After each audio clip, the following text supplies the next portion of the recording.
Ilan, bakit mo kinukulam tong babae na to? Magsalita. Bakit mo kinukulam, pamilya? Anong dahilan? Ikaw, kinakausap ko, magsalita ka habang may panahon pa. Mamamatay ka ngayon. Depende sa sitwasyon ngayon. Pwede kita papatawarin, pwede hindi. Ano, paano, bakit anong ginagawa mo dito? Ingit mo? Ingit ka? Magsalita, sige na. Magsalita, sige na, sige na. Magsalita, sige na, magsalita. Sige na. Ilan kayo nagkulam nito? Ilan? Nandyan na kayo lahat, di ba? Grabing kulam nilagay mo dito eh. Masakit ba yung pangunta na kinikwintas nito? Grabe sakit, no? Nakamatay yan. Tunaw ka ngayon. Hindi ka rin makalabas dyan pag hindi kita pinabalabas. Bakit mo kinukulam? Ang dahilan? Bakit mo kinukulam? Sagot. Patayin na kita ngayon. Ayaw mo sumagot? Videohan mo. Ito mo. Para makita niya. Ganyan lang ha.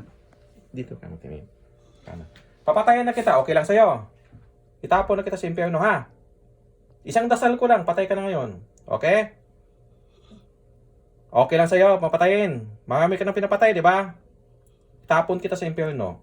Hawak ko pa lang, mamatay ka na eh. Ganon, patay ka na eh. Masakit ba pang hawak? Masakit pa pag hinawakan? Papatayin na kita, tapon kita sa impyerno. Kung kulam na itong ayaw magsalita. Tapon kita, isang bisis lang kita dasalan. Tapon kita sa impyerno, saglit.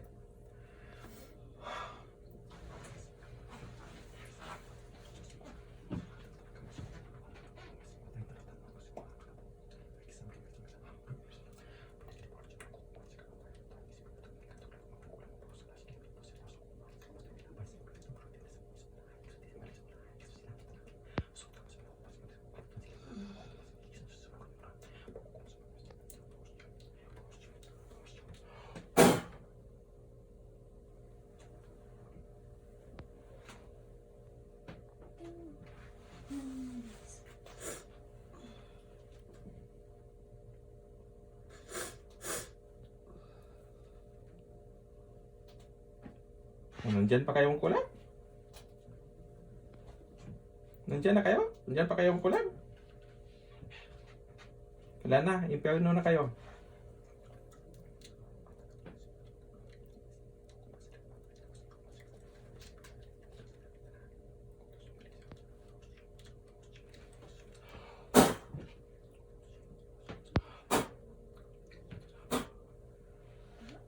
Wala na, patay na sa mga kulam.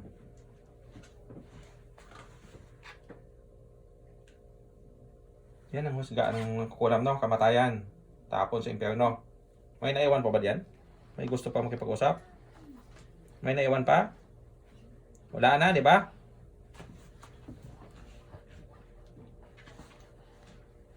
Wala na. Automatic yan kasi panghusga na dasal yun eh. Husgaan dapat yung mga kulam. Marami na yung pinapatay yun eh.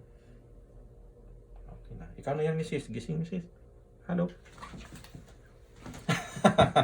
I-post, ano mo na, i-post mo na. Para makita